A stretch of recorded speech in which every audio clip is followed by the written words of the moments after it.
Greetings, my fellow gamers, and welcome to the Gamers Refuge. Today we're going to play a little Skyrim Special Edition, and we're going to have a look at a question in particular: to smith or not to smith. You may decide that you want to do, ranged combat, like either, bows and arrows, or, maybe you want to be a thief or something and just use daggers to backstab your enemies and stuff. And you may not feel that, you need, to build up your smithing perks. But let's have a quick look at this real quick. Now, if you're using ranged combat, bows and arrows, and, small weapons like daggers and stuff, you may not feel the need that you need to smith anything, but it can still be beneficial to you, because you can build bows and craft arrows and stuff, and you can, even if you don't choose to wear heavy armor, you can still craft light armor, like leather armor and stuff like that can still be beneficial to a ranged character, or a thief, or what have you. So let's have a quick look. We're here in Whiterun at the blacksmith shop, and from time to time, as long as you left Helgen with Hadvar or whatever, you can come here and just take his ingots, and he don't care. What you need, my friend. Within reason. So let's come over here to the forge, and right now, this is a fresh character, so this is what you're going to start off with nothing added to your smithing perk. And if you're a ranged character and you're just dealing in light armor and simple stuff like that, this will probably be all you really need. But there are some advantages to building your perk tree for smithing, and we'll get to that in just a second. So, like, say you wanna do some light armor, or what have you. Have a look at hide armor. It's a light armor, provides a little bit of protection, and you can also, upgrade your armor and your weapons at,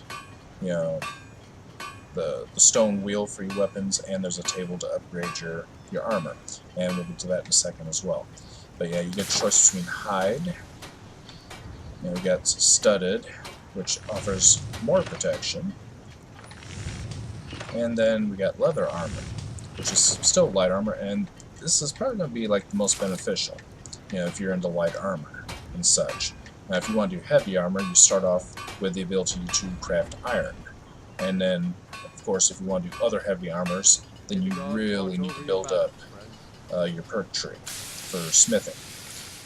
But to start off with, my character is pretty much a barbarian. He uses a two-handed sword, and he's going to need some heavy armor.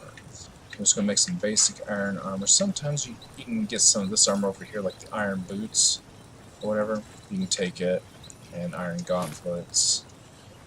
Otherwise, the other stuff is marked as steel, and you don't want to touch that. So, and I have no need for a dagger. Make what you need, my friend. Within reason. So let's craft some iron armor. Just plain old iron armor. So, and we have everything required for that. So yes, let's create that item. Apprentice level 1. And we need an iron helmet. I need 2 more iron ingots for that. So as you can see, crafting armor is actually quite easy.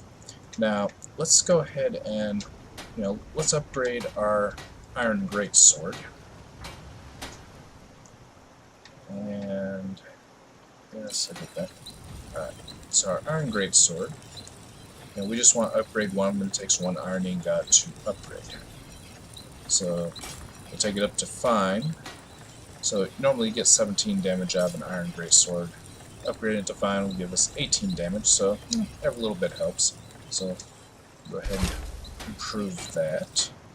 Now if you're not going to do the heavy armor and you're just going to do bows and arrows, you may ask, what's the benefit of learning the different perks in the skill tree? So let's have a look at that, and I'll explain it as we go. So you come to your smithing tree. You start off with steel smithing. There's really, I think there's maybe some arrows and stuff in there. As you level up your smithing tree, like say you get to dwarven smithing, which is when you get to a 30 in smithing, you'll be able to craft a dwarven bow, which will do some damage, and also dwarven arrows, which deal some pretty good damage. So, if you're using ranged weapons and stuff, like, bow and arrow, that can be very beneficial, to craft your own.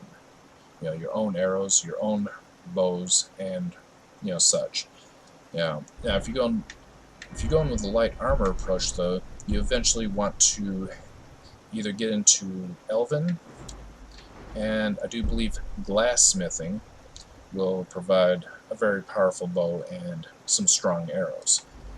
Just starting out, you're going to get your steelsmithing perk first, and then of course move on to Dwarven, and then Orcish. They have their own bow for that as well, and of course every set has daggers and stuff for thieves, for backstabbing and all that.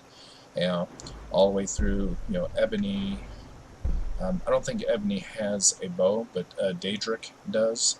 There's a Daedric bow and Daedric arrows, which are very, very good. That requires a 90 in smithing, so it's going to take you a while to get there. And of course, dragon armor, which requires 100. But yeah, the most of the different classes of smithing have a corresponding bow and arrows to go with it. There's a couple that don't. So even if your character is ranged with bows and arrows and such, it may still be beneficial for you to learn smithing. It's never a bad idea to have the knowledge. Now, if you're just doing like a thief or something and backstabbing, and it's just you carry like a one dagger or something, maybe it wouldn't be so beneficial for you. But it's still a good skill tree to learn.